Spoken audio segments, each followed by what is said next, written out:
গেছে, চাচা আপনি আবার রাগ হয়েন না, 70 বছর হয়ে গেছে, 2 ছেলে বাহিরে থাকে, 2 ছেলে সেনাবাহিনী, ডাক দিয়া বলতেছে বাবা তোমার বাজারে যাওয়ার দরকার নাই, তুমি নামাজ পড়বা, খাইবা আর ঘুমাইবা, আর কোনো কাজ নাই। 70 বছর হয়ে গেছে, আপনার দোকানে গিয়া আপনার আকিস বিড়ি একটা লয়া, একটা চা লয়া টানে আর বলতেছে, সমালোচনা শুরু করছে। আপনার শ্বাসকষ্ট, কথা বলতে পারে না, তারপরও সমালোচনা ছাড়ে না, ঠিক কিনা? এরকম লোক আছে না নাই? আপনাদের এদিকে নাও থাকতে পারে, আমাদের নরসিংদীতে আছে। আরে মিয়া 70 বছর হয়ে গেছে, কোন সময় তুমি মারা যাও কেউ বলতে পারে, কিন্তু তুমি তো সমালোচনা ছাড়তেছ না। এই জন্য এই সমালোচনা অবস্থায় এই মুহূর্তে তোমার যদি মৃত্যুবরণ হয়ে যায় তাহলে তো আলোচনা করেছেন। কষ্ট হচ্ছে আপনাদের? কষ্ট হচ্ছে না তো? আল্লাহ পাক রব্বুল আলামিন ডাক দিয়া বলেন, ইন্নাল্লাহা ইনদাহু ইলমুস সাআ। মুসলমান বারাবার মহান আল্লাহ পাক রব্বুল আলামিন ডাক দিয়া বলেন, ইন্নাল্লাহা ইনদাহু ইলমুস সাআ। কিয়ামত কখন সংঘটিত হবে মহান আল্লাহ পাক রব্বুল আলামিন ছাড়া কেউ জানে না। 2 নাম্বার হলো ওয়ায়ুনাজ্জিলুল গায়ব। 2 নাম্বার হলো বৃষ্টি কখন কোথায় হবে মহান আল্লাহ পাক রব্বুল আলামিন ব্যতীত কেউ জানে না। দেখবেন অনেক সময় দক্ষিণ ভৈরা বসার কান্দা প্রচুর বৃষ্টি হচ্ছে, করিমগঞ্জ বাজারে গিয়ে দেখবেন বৃষ্টি নাই, হয় কি হয় না? আবার দেখবেন করিমগঞ্জ বৃষ্টি, কিন্তু কিশোরগঞ্জ সদরে গিয়ে বৃষ্টি নাই। এই জন্য ওয়ায়ুনাজ্জিলুল গায়ব, বৃষ্টি কখন কোথায় হবে মহান আল্লাহ ব্যতীত কেউ জানে না। ওয়া ইয়ালামু মা ফিল আরহাম। 3 নাম্বার হলো মায়ের গর্ভের মধ্যে কি সন্তান আছে, ছেলে সন্তান আছে নাকি মেয়ে সন্তান আছে মহান আল্লাহ পাক রব্বুল আলামিন ব্যতীত কেউ জানে না। মহান আল্লাহ পাক রব্বুল আলামিন ব্যতীত কেউ জানে না। এখন বলতে পারেন হুজুর আমরা তো আব্দুল হামিদ মেডিকেল কলেজে গেলে 4 মাস হলেই 5 মাস হলেই বুঝতে পারি ছেলে হবে নাকি মেয়ে হবে, তাহলে তো আপনার কথা মিথ্যা হয়ে গেল। না না, আমার কথা মিথ্যা হতে পারে কিন্তু কোরআনের কথা মিথ্যা হতে পারে না। আপনার মেডিকেল সায়েন্স কোন সময় বলে যখন সন্তানটা পরিপূর্ণ আকৃতি ধারণ করে, ধারণ করার পরে মেডিকেল বলতে পারে ছেলে হতে পারে কিংবা মেয়ে হতে পারে, সম্ভাবনা তারাও কিন্তু ডাইরেক্টলি বলে না। কিন্তু 1 মাস 2 মাসের ভিতরে কোনো ডাক্তার বলতে পারে না। এই জন্য ওয়ায়ালামু মা ফিল আরহাম, মায়ের গর্ভের মধ্যে কি সন্তান আছে মহান আল্লাহ ব্যতীত কেউ জানে না। 4 নাম্বার হলো ওমা তাদরি নাফসুম মাযা তাকসিবু গাদা, তুমি আগামীকাল কি করবা মহান আল্লাহ ব্যতীত কেউ জানে না। 5 নাম্বার হলো ওমা তাদরি নাফসুম বিআইয়ি আরদিন তামুত, মৃত্যু তোমার কখন কোথায় হবে এইটাও মহান আল্লাহ ব্যতীত কেউ জানে না। যে আপনার মৃত্যু কখন কোথায় হবে আমি আপনি কেউ জানি না, এমনকি যিনি মালাকুল মউত আজরাইল তিনি পর্যন্ত জানে না। এই জন্য ওই দিকে যেতে গেলে আবার সময় বাড়বে। এই জন্য যেই কথাটা বলতেছিলাম, এই যে আপনি এশার নামাজটা আদায় করেন নাই, আপনি যদি আজকে রাত্রে মারা যান তাহলে আপনি আল্লাহর কাছে কি জবাবটা দিবেন? এক ওয়াক্ত নামাজের জবাব আমার আপনার পক্ষে দেওয়া সম্ভব নয়। এই জন্য আমার আল্লাহর সাথে সম্পর্ক ঠিক করতে গেলে আমার আল্লাহ পাক রব্বুল আলামিন বলেন, কদ আফলাহাল মুমিনুন আল্লাযীনা হুম ফি সালাতিহিম খাশিউন। মহান আল্লাহ পাক রব্বুল আলামিন বলেন, বান্দা তুমি যদি আমার সাথে সম্পর্ক ঠিক রাখতে চাও, সুসম্পর্ক করতে চাও, 1 নাম্বার সবক হলো রে বান্দা, 1 নাম্বার সবক হলো নামাজের মধ্যে তুমি খুশু অর্জন করো। 2 নাম্বার সবকটা হলো আমার আল্লাহ 9 নাম্বার আয়াতের ভিতরে বলেন, ওয়াল্লাযীনা হুম আলা সালাওয়াতিহিম ইউহাফিজুন। মহান আল্লাহ পাক রব্বুল আলামিন বলেন, বান্দা তুমি যদি আমার সাথে সুসম্পর্ক করতে চাও, 2 নাম্বার গুণটা হলো তুমি নামাজটাকে যথাযথভাবে হেফাজত করো। সুবহানাল্লাহ। 2 নাম্বার সবকটা হলো নামাজটাকে যথাযথভাবে হেফাজত করা। যথাযথভাবে হেফাজত করা মানে কি, যে আপনার 5 ওয়াক্ত নামাজ কন্টিনিউ আমাদেরকে আদায় করতে হবে। 5 ওয়াক্ত নামাজ আমাদের জন্য ফরজ, কিন্তু অনেক লোক আছে আপনার শুক্রালি নামাজ পড়ে, আসেনি? শুক্রালি নামাজ বুঝেন না? সারা সপ্তাহ নামাজ পড়ে না, শুক্রবার আসলে স্ত্রীর গা কই গো গত শুক্রবারে যে টুপিটা তুইছিলাম কই বাই করে দে, নামাজটা পড়াই। অনেকে আবার শুক্রবারে নামাজটা পড়ে সামাজিকতা রক্ষা করতে গিয়া। এই শুক্রবারের নামাজটা যদি না পড়ি মানুষে কি তা কইব? মানুষে, ঠিক কিনা? অনেকের ধারণা এরকম যে আপনার যদি শুক্রবারের নামাজটা, এমনি তো ওয়াক্তের নামাজও যায় না, শুক্রবারের নামাজটা না পড়ি তখন মানুষে কি কইব, দে নামাজটা পড়াই। আবার মসজিদে গিয়া 2 রাকাত ফরজ পড়ে দৌড়ায় পড়ে, আপনার আগের সুন্নত নাই, ফরজ সুন্নত নাই, আছে না এরকম? এই জন্য আপনার শুক্র আলী নামাজ আর আপনার কদর আলী নামাজ, আপনার পুরা রমজানের নাম নাই, রমজান মাসে লাইলাতুল কদর আইলে আপনার এই কদরের নামাজ পড়ে, আমি এর নাম দিচ্ছি আপনার কদর আলী। অনেকে আছে সারা বছর জুমাও পড়ে না, হে আবার আপনার যায় রমজানে নামাজ পড়ার জন্য রমজান আলী। এই শুক্র আলী, রমজান আলী আর কদর আলী নামাজ পড়লে হেফাজত হবে না। আমাদেরকে সবগুলি আদায় করতে হবে, আমাদেরকে 5 ওয়াক্ত নামাজকে যথাযথভাবে হেফাজত করতে হবে। এই জন্য 2টা আপনার এই আল্লাহর সাথে সম্পর্ক তৈরি করতে গেলে 2টা সবক। 1 নাম্বার হলো নামাজে খুশুখুজু অর্জন করা, 2 নাম্বার হলো নামাজটাকে যথাযথভাবে হেফাজত করা। এখন আসেন, আপনার অন্যান্যদের সাথে সুসম্পর্ক করতে গেলে আমাদের 2টা সবকের প্রয়োজন। 2টা সবক আল্লাহ পাক রব্বুল আলামিন 8 নাম্বার আয়াতের মধ্যে আলোচনা করেছেন। আপনারা কি কষ্ট হচ্ছে? কথা বুঝতেছেন তো? আলহামদুলিল্লাহ। 7টা সবক শুনে যাবেন তো ইনশাল্লাহ। 7টা সবক খুবই সহজ। আপনার নামাজের মধ্যে খুশুখুজু অর্জন করা সহজ না কঠিন? সহজ না? চেষ্টা করলেই সহজ। নামাজটাকে পরিপূর্ণভাবে হেফাজত করা সহজ না কঠিন? সহজ। এখন আপনার এই আলোচনাগুলি যদি বাড়িতে গিয়ে আলোচনা করবেন, এখন যদি বাড়িতে যাওয়ার পরে আপনি একজন বক্তা নিয়ে আসলেন 70,000 1 লক্ষ টাকা দিয়া, সারা রাত আপনার ইউসুফ জুলেখার আপনার কিচ্ছা শোনাইলো, শোনানোর পরে বাড়িতে যাওয়ার পরে আপনি বলতেছেন আজকে হুজুর ওয়াজ করছেও, তারপরে আপনার সারা রাত্র ঘুমাইলেন, ঘুমানোর পরে আপনি আবার সকালবেলা জিগাইতেছেন আচ্ছা ইউসুফ বেড়ানা বেড়ি, তাহলে সারা রাত্র কি ওয়াজ শুনলেন? এইরকম ওয়াজ শোনার কোনো ফায়দা নাই। এইরকম ওয়াজ শোনা দরকার যে এখান থেকে আপনার শিক্ষণীয় কিছু বিষয় আছে। 2টা সবক দিলাম, আরো 5টা সবক আছে, 5টা সবক নিয়ে যাবে তো ইনশাল্লাহ। এখন আসেন 3 নাম্বার সবক। 3 নাম্বার সবকটা এবং 4 নাম্বার সবকটা, 2টা সবক মহান আল্লাহ 8 নাম্বার আয়াতের মধ্যে আলোচনা করেছেন। কখন আসবে?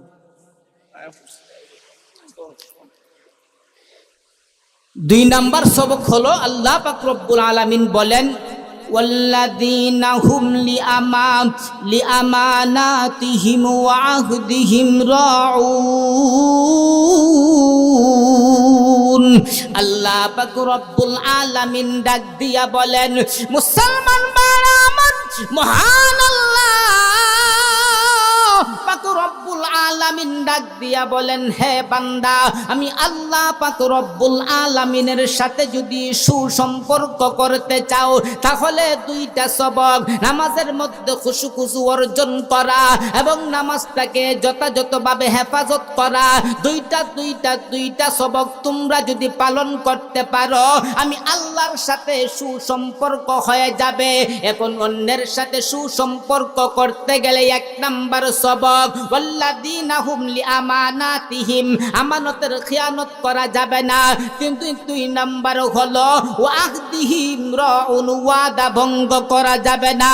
এই 2টা সবক তুমি যদি পালন করতে পারো তাহলে 2টা সবক তুমি যদি পালন করতে পারো তাহলে অন্যের সাথে তোমার সম্পর্ক ভালো হয়ে যাবে। সুবহানাল্লাহ। এক নাম্বার হলো আপনার ওয়াল্লাযীনাহুম লিআমানাতিহিম, এক নাম্বার হলো আপনার আমানতের খিয়ানত করা যাবে না।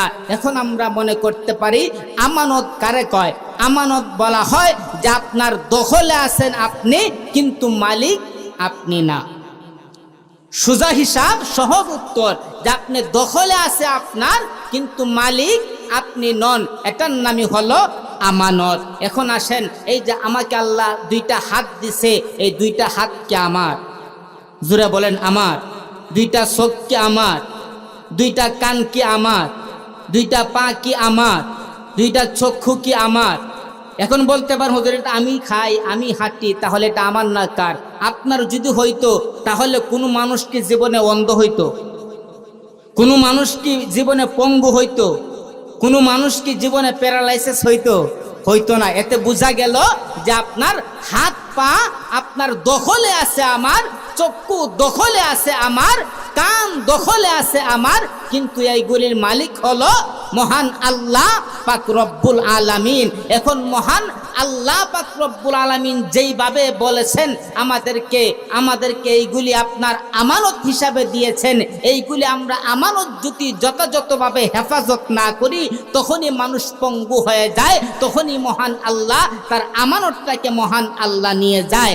এই জন্য আমানত সম্পর্কে যদি আবার আলোচনা করতে যায় তাহলে আবার লম্বা হয়ে যাবে। 2 নাম্বার হলো ওয়াহদিহিম রাউন, আপনার ওয়াদা ভঙ্গ করা যাবে না। ওয়াদা কোনো সময় ভঙ্গ করা যাবে না ভাই। আপনার এই জন্য আপনি একজন মেম্বার, আপনার কাছে আপনার ওয়ার্ড হলো আপনার কাছে আমানত। আপনি একজন চেয়ারম্যান, আপনার কাছে ইউনিয়ন হলো আমানত। আপনি একজন এমপি, পুরো জেলা আপনার কাছে আমানত। আপনি একজন প্রধানমন্ত্রী, পুরো রাষ্ট্র আপনার কাছে আমানত। আপনি যদি আমানতের খেয়ানত করেন, আল্লাহ পাক রব্বুল আলামিন বলেন ইন্নাল মুনাফিকিনা ফিদ দারকিল আসফালি মিনান নার। আল্লাহ পাক রব্বুল আলামিন বলেন মুনাফিকের স্থান হলো আপনার জাহান্নামের সর্বনিকৃষ্ট স্থানে। এই জন্য তুমি যদি প্রধানমন্ত্রী হয়া আমানতের খেয়ানত করেছো, আল্লাহ পাক রব্বুল আলামিনের কোরআনের ভাষা অনুযায়ী আমানতের খেয়ানত করলা, তোমাদের স্থান হবে জাহান্নামের নিকৃষ্ট স্থানে। এই জন্য আমানতের খেয়ানত করা যাবে না। তারপরে হলো আপনার ওয়াদা ভঙ্গ করা যাবে না। ভাই আমরা আপনার রুহের জগতে ওয়াদা করে আসছি কি আসছি না? জোরে কোন আলাস্তু বিরব্বিকুম, আমার আল্লাহ আমাদেরকে ওয়াদা করায় নাই আমি কি তোমাদের রব নয়? কলু বালা, সমস্ত রুহু এক বাক্যে বলেছিল হ্যাঁ আপনি আমাদের রব। তাহলে ওয়াদা আমরা করে আসলাম, আইসা সুদ খাইতেছি, ঘুষ খাইতেছি, জিনা করতেছি, হারাম খাইতেছি, তাহলে কি ওয়াদা মানলাম না ভঙ্গ করলাম? ভঙ্গ করলাম না। এই জন্য ওয়াদা ভঙ্গ করা যাবে না ভাই। আমানত এমন একটা জিনিস, আপনার কাছে একজন লোক 5,000 টাকা দিছে, দেওয়ার পরে আপনি অনেক সময় এটা কিছুদিন পরে আসার পরে আপনি বলতেছেন কিসের টাকা দিছ? এরকম হয় না, এরকম করা যাবে না। অনেক সময় রাস্তার মধ্যে আপনার টাকা পড়ে থাকে, আমরা এইরকম পাবলিক হয়েছি, টাকার মধ্যে ফাড়া দিয়া দাঁড়াইতে কেউ দেখে কিনা। যখন কেউ চলে যায় তখন টাকাটা হাতে নেই, হাতে নিয়ে আবার হুজুরের কাছে যায়, হুজুর টাকাটা তো পাইছিলাম। এমন একজন পাইছিল, এটার মশালা কি, মানে খাওয়ার মশালা খুঁজে, আমরা খাওয়ার মশালা খুঁজি। আর ওয়াদা এমন একটা জিনিস, আমরা তো ভাবি ওয়াদা করলে আর ওয়াদা পালন করতে হয় না। ভাই ওয়াদা এমন একটা জিনিস, আপনার খলিফাতুল মুসলিমিন হযরত উমর রাদিয়াল্লাহু তাআলা আনহুর শাসন আমলে একজন যুবক কি রকম তারা ওয়াদা পালন করত, একটা গঠন আপনাদেরকে শোনায়। খলিফাতুল মুসলিমিন হযরত উমর রাদিয়াল্লাহু তাআলা আনহুর শাসন আমলে একজন যুবক তখন রাস্তা দিয়া আপনার অনেক দূর যাওয়ার পরে তার মধ্যে যখন ক্লান্তি চলে আসার পরে ওই যুবকটা যখন একটা গাছের ছায়ার নিচে স্থান নিলেন, এমতো অবস্থায় ওই যুবকটা যখন ঘুমিয়ে গেলেন এবং তার উটটাকে যখন পাশে বেঁধে রাখলেন। এ ভাই এটা ধরছেন কে?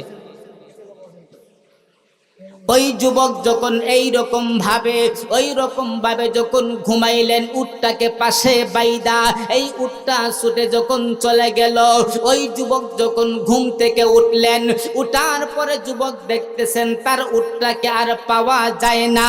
এমতো অবস্থায় ওই যুবক এমতো অবস্থায় তার উটটাকে খুঁজতেছে। এমতো অবস্থায় গিয়ে দেখে একটা উট, তার উটটা আপনার একটা বাগানের পাশে মৃত অবস্থায় পড়ে আছে। এই জায়গার মধ্যে একজন বৃদ্ধ মানুষ দাঁড়ানো। ওই বৃদ্ধ লোকটাকে ডাক দিয়া বলেন, হে বাবা মুরব্বি, এ চাচা, এই উটটা কিভাবে মারা গেল? ওই বৃদ্ধ লোকটা বলতেছেন, বাবা, আমার বাগানের ভিতরে ওই উটটা যখন ঢুকতে চেয়েছিল, তার মধ্যে যখন আমি পাথর নিক্ষেপ করলাম, পাথরের আঘাতে ওই উটটা যখন মারা যায়, এমতো অবস্থায় ওই উটটা মারা যায়। এমতো অবস্থায় যুবকের সাথে যখন বৃদ্ধ লোকের কথা কাটাকাটি হয়, এক পর্যায়ে ওই লোকটাকে যখন আঘাত করার সাথে সাথে বৃদ্ধ লোকটা যখন মারা যায়, এমতো অবস্থায় ওই বৃদ্ধ লোকের দুইটা সন্তান ছিল। ওই যুবককে ধরে আল্লাহর খলিফাতুল মুসলিমিন হযরত উমর রাদিয়াল্লাহু তাআলা আনহুর কাছে যখন নিয়ে গেলেন, এবার ডাক দিয়া বলতেছেন, হে খলিফাতুল মুসলিমিন, হে উমর, আমাদের বাবাকে এই যুবক হত্যা করেছে, আমরা হত্যার জন্য সুবিচার চাই।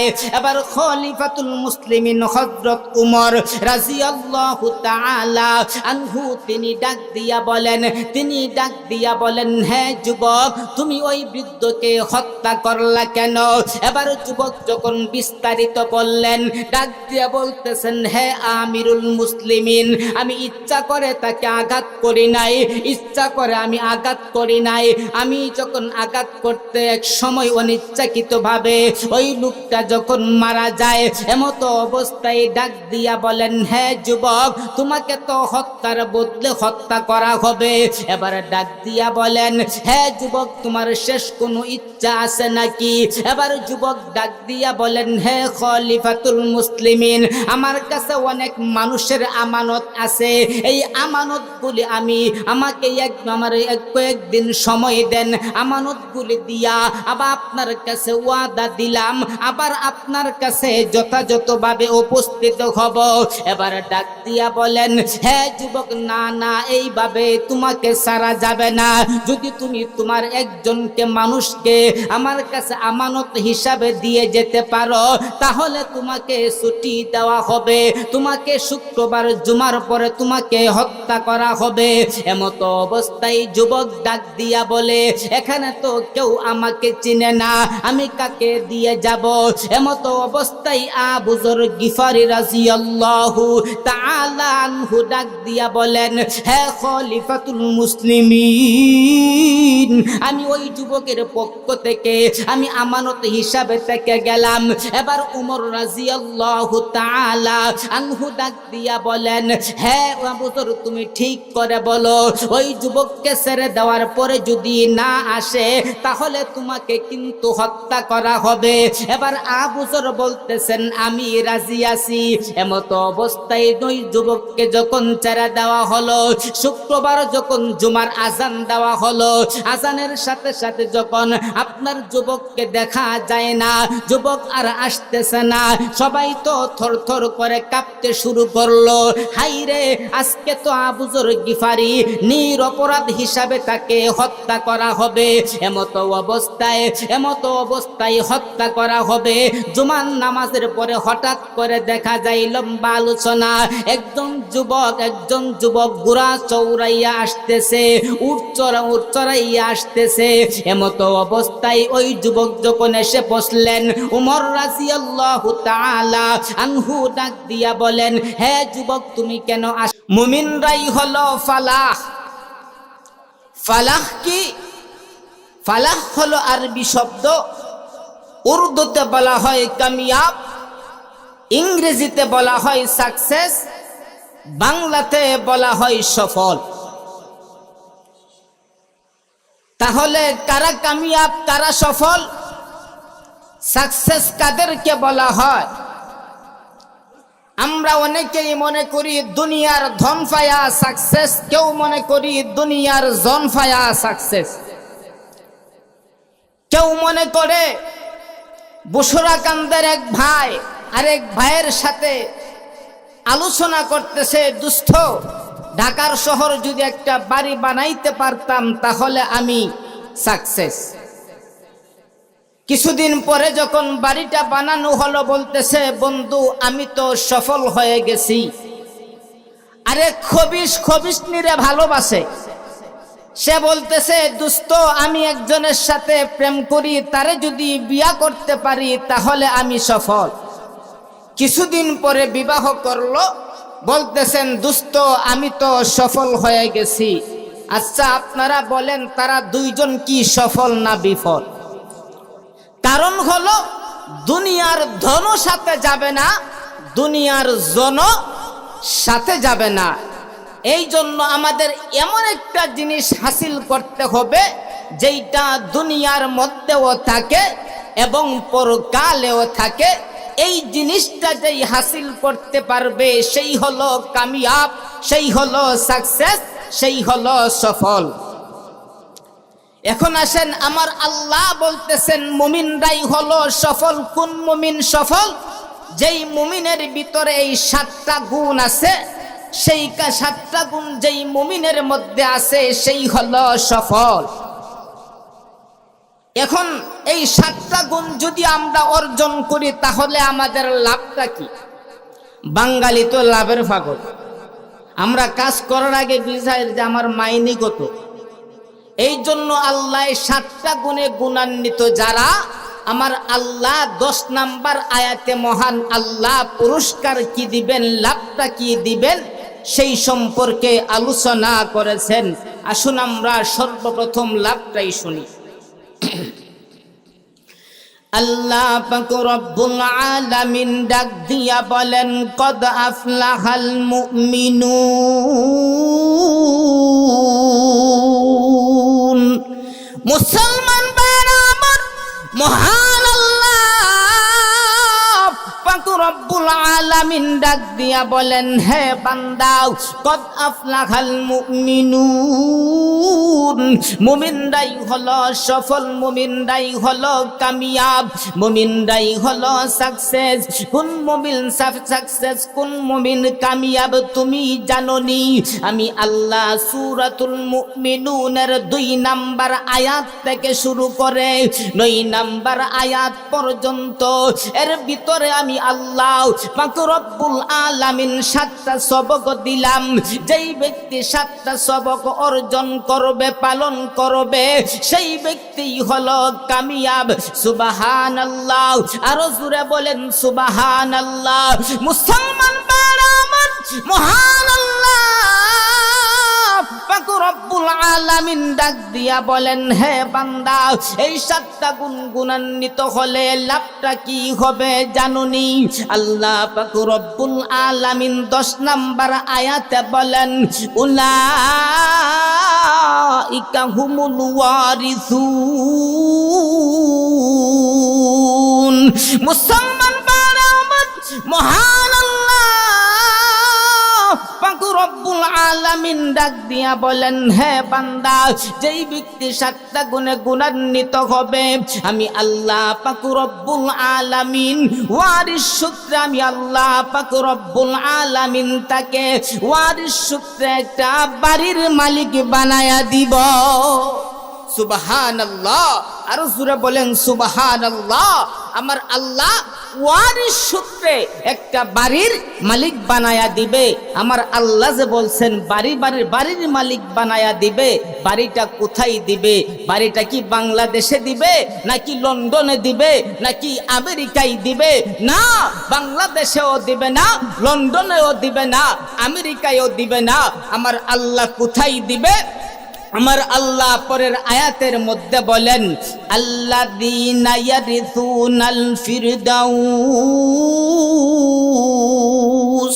মুসলমান ভাইরা আমার, মহান আল্লাহ পাক রব্বুল আলামিন ডাক দিয়া বলেন, হে বান্দা, এই 7 গুণে গুণান্বিত ব্যক্তিকে যে আমি আল্লাহ পাক রব্বুল আলামিন একটা বাড়ির মালিক বানায়া দিব। এই বাড়িটা কোথায় দিব তোমরা জানোনি? বাংলাদেশে না রে নাও, লন্ডনেও না রে নাও, আমেরিকায় না রে নাও, আমি আল্লাহ পাক রব্বুল আলামিন জান্নাতুল ফিরদাউসের বাড়ির মালিক বানায়া দিব। সুবহানাল্লাহ। আর জোরে বলেন না সুবহানাল্লাহ। আমার আল্লাহ পাক রব্বুল আলামিন বলেন, এই বাড়ির মধ্যে তুমি কয়দিন থাকবা? দুনিয়ার বাড়ির মধ্যে আমরা কতদিন থাকি? দুনিয়ার বাড়ির মালিক আমরা কতদিন? যতদিন আমরা দুনিয়ার উপরে জীবিত আছি ততদিন আমরা হইলাম দুনিয়ার বাড়ির মালিক। যেই আমি যখন মারা যায় আমার সন্তান সন্ততিরা বাড়ির মালিক হয়ে যায়। আমার আল্লাহ বলতেছেন, তোমাকে যে আমি আল্লাহ জান্নাতুল ফিরদাউসের বাড়ির মালিক বানায়া দিব, সেইখানে তুমি কতদিন থাকবা? আমার আল্লাহ ডাক দিয়া বলেন, হুম ফিহা খালিদুন। আমার আল্লাহ পাক রব্বুল আলামিন ডাক দিয়া বলেন, হে বান্দা, সেইখানে তুমি চিরস্থায়ী ভাবে থাকবা। সুবহানাল্লাহ। আরো জোরে বলেন সুবহানাল্লাহ। এমন জান্নাতের মালিক হতে চাই কি চায় না?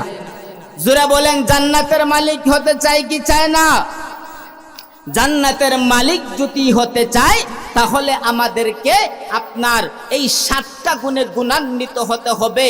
1 নাম্বার গুণ হলো আমার আল্লাহ মানুষের দিক হলো 3টা। একদিকে হলো মহান আল্লাহ, আরেক দিকে হলো অন্যান্য সবকিছু, আরেক দিকে হলো স্বয়ং আমি নিজে। কথা আপনারা বুঝেন? কথা বুঝতেছেন? কথা যদি এলোমেলো করেন, উঠা বসা করেন, তাহলে তো কথা বলতে সমস্যা হবে। যাই হোক, এই 7টা গুণকে আমরা 3 ভাগে ভাগ করি। আল্লাহর সাথে সম্পর্ক হতে হলে আমাদেরকে 2টা গুণ অর্জন করতে হবে। অন্যান্যদের সাথে সম্পর্ক করতে গেলে 2টা গুণ অর্জন করতে হবে। নিজেকে সংশোধন করতে গেলে 3টা গুণ অর্জন করতে হবে। 2 এ 2 4, আর নিজেকে আপনার পরিবর্তন করতে গেলে আপনার 3টা। 4 আর 3 কত? 7। এখন আসেন, আমরা প্রথমে আল্লাহর সাথে সম্পর্ক হতে গেলে যেই 2টা সবকের প্রয়োজন, সেই 2টা সবক আমরা প্রথমে শুনি। আয়াতের সিরিয়ালে শোনা যাবে না। আমার আল্লাহ 2 নাম্বার আয়াতে প্রথম সবকটা বলেছেন এবং 9 নাম্বার আয়াতে মহান আল্লাহ 2য় নাম্বার সবকটা বলেছেন। আমার আল্লাহর 2টা সবক 2 মাথায় কেন দিলেন? মুফাসসিরিনে কেরাম বলে, আমার আল্লাহর সাথে সম্পর্ক যদি ঠিক হয়ে যায় বাকি 5টা সবক অটোমেটিক ভাবে ঠিক হয়ে যাবে। এই জন্য মহান আল্লাহ 2 নাম্বার সবক দিয়া শুরু করেছেন, আবার 7 নাম্বার সবক দিয়া মহান আল্লাহ শেষ করেছেন। এখন আসেন, আমার আল্লাহর সাথে গভীর সম্পর্ক করতে গেলে 2টা সবক। 1 নাম্বার সবকটা কি? আল্লাহ পাক রব্বুল আলামিন ডাক দিয়া বলেন, কদ আফলাহাল মুমিনুন আল্লাযীনা হুম ফি সালাতিহিম খাশিউন। মুসলমান ভাইরা আমার, মহান আল্লাহ পাক রব্বুল আলামিন ডাক দিয়া বলেন, হে বান্দা, তুমি যদি আমি আল্লাহ পাক রব্বুল আলামিনের সাথে সম্পর্ক গড়তে চাও, আমি আল্লাহ পাক রব্বুল আলামিনের সাথে সুসম্পর্ক গড়তে চাও, তাহলে 1 নাম্বার সবক হলো আল্লাযীনা হুম ফি সালাতিহিম খাশিউন। 1 নাম্বার সবকটা হলো নামাজের মধ্যে খুশু অর্জন করো। সুবহানাল্লাহ। 1 নাম্বার সবকটা কি?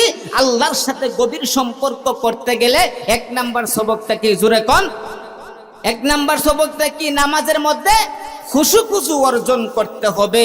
তাহলে নামাজ পড়লেই হবে না, নামাজ পড়লেই হবে না, নামাজের মধ্যে খুশু অর্জন করতে হবে।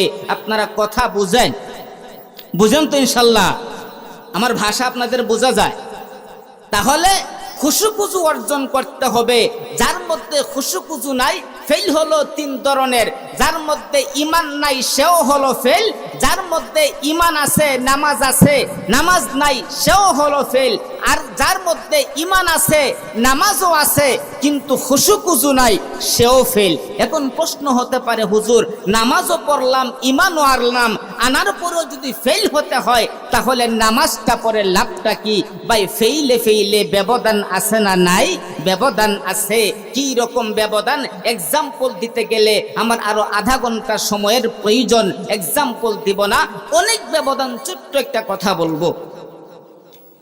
মুফাসসিরনা কিরাম বলেন, যেই ব্যক্তির মধ্যে ঈমান নাই সেও হলো ফেল, যেই ব্যক্তির মধ্যে ঈমান আছে কিন্তু নামাজ নাই সেও হলো ফেল, যেই ব্যক্তির মধ্যে ঈমান আছে নামাজও আছে কিন্তু খুশু খুজু নাই সেও হলো ফেল। কিন্তু ফেইলের মধ্যে ব্যবধান আছে। যেই ব্যক্তির মধ্যে ঈমান আছে নামাজও আছে কিন্তু খুশু খুজু নাই, ওই ব্যক্তিটা হলো শত বৎসরের জাহান্নামী। আর যেই ব্যক্তির মধ্যে ঈমান আছে নামাজ নাই সেই ব্যক্তিটা হলো কোটি বৎসরের জাহান্নামী। আর যেই ব্যক্তির মধ্যে ঈমান নাই সেই ব্যক্তিটা হলো চিরস্থায়ী ভাবে জাহান্নামী। আমার আল্লাহ পাক রব্বুল আলামিন ডাক দিয়া বলেন, যেই ব্যক্তির মধ্যে ঈমান আছে, যেই ব্যক্তির মধ্যে নামাজ আছে, যেই ব্যক্তির মধ্যে আপনার খুশু খুশু আছে, যেই ব্যক্তির মধ্যে তিনটাই পাওয়া যায় ওই ব্যক্তিটাই হলো সফল, ওই ব্যক্তিটাই হলো সাকসেস, ওই ব্যক্তিটাই হলো কামিয়াব। ওই ব্যক্তিটাকে মহান আল্লাহ, আমার আল্লাহ ওয়ারিস সূত্রে জান্নাতুল ফিরদাউসের বাড়ির মালিক বানায়া দিবে। আরেকটা লাভ হলো, যেই ব্যক্তির মধ্যে আপনার ঈমান আছে নামাজ আছে খুশু খুশু আছে, ওই ব্যক্তিটাকে মহান আল্লাহ একটা সেকেন্ডের জন্য জাহান্নামের মধ্যে দিবে না। মৃত্যুবরণ করতে দেরি হবে, মহান আল্লাহ তাকে জান্নাতে দিতে দেরি হবে না। সুবহানাল্লাহ। তাহলে আমরা তিনটা গুণই অর্জন করতে হবে, ঈমানও থাকতে হবে, নামাজও থাকতে হবে, খুশু খুশুও থাকতে হবে। এখন আসেন খুশু খুশু কিভাবে অর্জন করব? খুশুখুজু কিভাবে অর্জন করব? এই খুশুখুজু এইভাবে অর্জন করতে হবে, আল্লাহর সাথে আমাদেরকে মনটা লাগাইয়া নামাজ পড়তে হবে। আল্লাহ তুমি আমার মালিক, আমি তোমার গোলাম, এই ভয়টা নিয়ে আমাদেরকে নামাজ আদায় করতে হবে। এর মধ্যে একটা আপনার যদি আপনি যেই সূরাটা পড়েন এই সূরাটার অর্থ যদি আপনার জানা থাকে, আপনার 5টা সূরা যদি জানা থাকে, আপনার যত রাকাত ইচ্ছা তত রাকাত নামাজ পড়তে পারবেন, আপনার কোনো সমস্যা হবে না। এই জন্য 5টা সূরার অর্থ যদি আপনি জেনে নেন, এই অর্থ অনুযায়ী আপনি যদি নামাজ আদায় করেন তাহলে আপনার নামাজের মধ্যে খুশু অর্জন হবে। আল্লাহু আকবার বলেন, নামাজের মধ্যে নিয়ত বাঁধলেন আল্লাহু আকবার, আল্লাহই হলেন বড়। অর্থের দিকে খেয়াল করো, শয়তান তোমাকে ধোঁকা দিতে পারবে না। তারপরে তুমি যখন বলো সুবহানাকাল্লাহুম্মা, পুত পবিত্রতা বর্ণনা করছি মহান আল্লাহর, অর্থের দিকে খেয়াল করো, শয়তান তোমাকে ধোঁকা দিতে পারবে না। ওয়া বিহামদিকা, প্রশংসা তোমার, অর্থের দিকে খেয়াল করো, শয়তান তোমাকে ধোঁকা দিতে পারবে না। তারপরে ওয়া তাবারাকাসমুকা, তোমার নাম বরকতময়, অর্থের দিকে খেয়াল করো, শয়তান তোমাকে ধোঁকা দিতে পারবে না। ওয়া তাআলা জাদ্দুকা, তোমার মর্যাদা অধিক ঊর্ধ্বে, ও তুমি অর্থের দিকে খেয়াল করো, শয়তান তোমাকে ধোঁকা দিতে পারবে না। ওয়ালা ইলাহা গায়রুক, হে মহান আল্লাহ আপনি ব্যতীত কোনো ইলাহ নাই, অর্থের দিকে খেয়াল করো, শয়তান তোমাকে ধোঁকা দিতে পারবে না। তখন তোমার মনটা ওই নামাজের সাথে লেগে থাকবে, আর একটা ভয় থাকতে হবে, আল্লাহ তুমি আমার মালিক, আমি তোমার গোলাম। এই ভয়টা নিয়ে আমরা যদি নামাজ আদায় করতে পারি তাহলে নামাজের মধ্যে খুশু অর্জন হবে। এখন আসেন ভাই, নামাজ এত গুরুত্বপূর্ণ একটা ইবাদত, কাল কিয়ামতের ময়দানে হাসরের মাঠে আউয়ালু মা ইউহাসাবু বিহিল আবদু ইয়াউমাল কিয়ামাতিস সালাহ, কাল কিয়ামতের ময়দানে হাসরের মাঠে সর্বপ্রথম আপনার নামাজের হিসাব নেওয়া হবে। ভাই এখন চিন্তা করেন, এইখানে যারা বসে আছেন এর মধ্যে অনেকেই আছে আজকে এশার নামাজ আদায় করে নাই, আছে না? অনেকেই আছে আজকে এশার নামাজ আদায় করে নাই। বাবা, পিছনের সমস্ত তোমার অপরাধ সবকিছু বাদ, আপনি একটা চিন্তা করেন, আপনি এখন বাড়িতে গিয়ে ঘুমাবেন কিংবা এখান থেকে আপনি বাড়িতেও যেতে পারবেন না। হায়াত মওতের কথা একমাত্র মহান আল্লাহ পাক রব্বুল আলামিন জানে। এই জন্য আপনি চিন্তা করেন, এখন আপনি যদি এই মুহূর্তে আপনি যদি ঘুমের করে মারা যান, তাহলে আপনি এশার নামাজটা যে পড়েন নাই তার হিসাব আল্লাহর কাছে দিতে পারবেন? জুড়ে বলেন, দিতে পারবেন? দেওয়া যাবে? পিছনের সমস্ত গুনাহ আপনার ক্ষমা করে দিল, শুধু এশার নামাজটার জন্য যদি আমার আল্লাহ ধরে, তাহলে কি আপনি এই এক ওয়াক্ত নামাজের জবাব হিসাব আল্লাহর কাছে দিতে পারবেন? দেওয়া যাবে না। কারণ আমার আল্লাহ পাক রব্বুল আলামিন আপনার এই জন্য মৌতের কথা বলা যায় না, তার হায়াত কখন আপনার শেষ হয়ে যায়। এই জন্য আপনার এই নামাজের জন্য আল্লাহ পাক রব্বুল আলামিন সূরাতুল মুদ্দাসসিরের মধ্যে বলেন, কুল্লু নাফসিন বিমা কাসাবাত রাহিনা ইল্লা আসহাবাল ইয়ামিন ফি জান্নাতি ইয়াতাসাআলুন আনিল মুজরিমিন মা সালাকাকুম ফি সাকার। আল্লাহ পাক রব্বুল আলামিন সূরাতুল মুদ্দাসসিরের মধ্যে বলেন, কুল্লু নাফসিন বিমা কাসাবাত রাহিনা, প্রত্যেকটা মানুষ তার কৃত কর্মের জন্য দায়ী, প্রত্যেকটা মানুষ তার কৃত কর্মের জন্য দায়ী, কিন্তু ইল্লা আসহাবাল ইয়ামিন, যাদের আমলনামা ডান হাতের মধ্যে দেওয়া হবে, আমার আল্লাহ বলেন ফি জান্নাত, তারা জান্নাতের মধ্যে থাকবে। কিন্তু বাবা, যাদের আমলনামা বাম হাতের মধ্যে দেওয়া হবে, তাদের কোনো উপায় নাই। আমার আল্লাহ সূরাতুল হাক্কার মধ্যে বলেন, ও আম্মা মান উতিয়া কিতাবাহু বিশিমালি, আমার আল্লাহ পাক রব্বুল আলামিন ডাক দিয়া বলেন, যাদের আমলনামা বাম হাতের মধ্যে দেওয়া হবে, তখন তারা বলবে ফায়াকুলু ইয়া লাইতানি লাম উতা কিতাবিয়া, হায়রে আমার আমলনামা আজকে যদি আমি না দেখতে পাইতাম, আজকে যদি আমার সামনে না দেওয়া হতো। তারপরের আয়াতের মধ্যে বলেন, ওয়ালাম আদরি মা হিসাবিয়া, হায়রে আমার হিসাবটা যদি আজকে আমার না নেওয়া হতো। তারপরের আয়াতের মধ্যে বলেন, ইয়া লাইতাহা কানাতিল কাদিয়া, হায়রে আমার মৃত্যুটাই যদি শেষ হয়ে যাইতো, তাহলে তো আমার কোনো হিসাব দিতে হতো না। তারপরের আয়াতের মধ্যে বলেন, মা আগনা আন্নি মালিয়া, হায়রে আমার ধন সম্পদের ঘরের ধন সম্পদ, যেই ধন সম্পদের জন্য আমি বিবি বাচ্চা চাইরা দিয়া বাহিরে আমি বিদেশে চলে গেছিলাম, বছরের পর বছর থাকছিলাম, আমি এই ধন সম্পদের জন্য দিনকে রাত বানাইলাম, রাতকে দিন বানাইলাম, অক্লান্ত পরিশ্রম করলাম, এই ধন সম্পদ আমার কোনো কাজে আসলো না। পরের আয়াতের মধ্যে বলেন, হালাকা আন্নি সুলতানিয়া, তখন ডাক দিয়া বলেন, হায়রে আমার ক্ষমতার ঘরের ক্ষমতা, আমার এতই ক্ষমতা ছিল, দুনিয়াতে আমি মেম্বার ছিলাম, আমি চেয়ারম্যান ছিলাম, আমি এমপি ছিলাম, আমি প্রধানমন্ত্রী ছিলাম, আমি মেম্বার থাকার কারণে আমার এত পাওয়ার ছিল, আমি চেয়ারম্যান থাকার কারণে আমার এত পাওয়ার ছিল, আমি এমপি থাকার কারণে আমার এতই পাওয়ার ছিল, আমি প্রধানমন্ত্রী থাকার কারণে আমার এতই পাওয়ার ছিল, আমার মন গড়া মতো সবকিছুই চালাইছি, আমার সাথে কথা বলার মতো সাহস কারোই ছিল না, কারোই সাহস ছিল না আমার সাথে কথা বলার। আমার এই ক্ষমতা আজকে কোথায় গেল? আমার আল্লাহ পাক রব্বুল আলামিন আমার কোনো কথা না বাবা, আমি আয়াত পড়তেছি আর তরজমা করতেছি, আমি বিস্তারিত আলোচনায় যাই নাই। আমার আল্লাহ পরের আয়াতের মধ্যে বলেন খুযুহু ফাগুল্লু। আমার আল্লাহ পাক রব্বুল আলামিন ডাক দিয়া বলেন, এ ফেরেশতারা, জাহান্নামের ভিতরে এত বড় বড় ভয়ঙ্কর ফেরেশতারে আমার বাবা ও যুবক ভাই, প্রেম আপনার জাহান্নামের ভিতরে 19 জন ফেরেশতা আমার আল্লাহ এত পাওয়ারফুল দিয়ে আমার আল্লাহ তাদেরকে বানাইছে।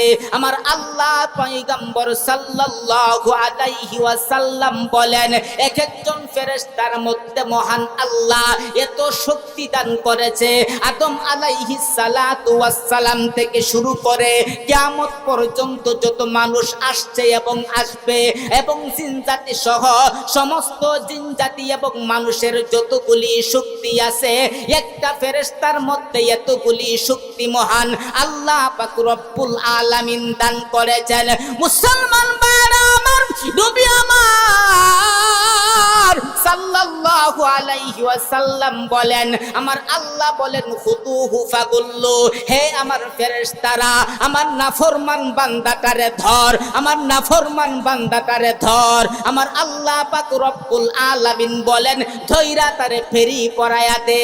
ভাই জাহান্নামের ফেরি, আপনার দুনিয়ার ফেরি তো মানুষ হাতের মধ্যে লাগায়, জাহান্নামের ফেরি কিন্তু হাতের মধ্যে লাগানো হবে না, গলা এবং গর্দানের মধ্যে লাগানো হবে।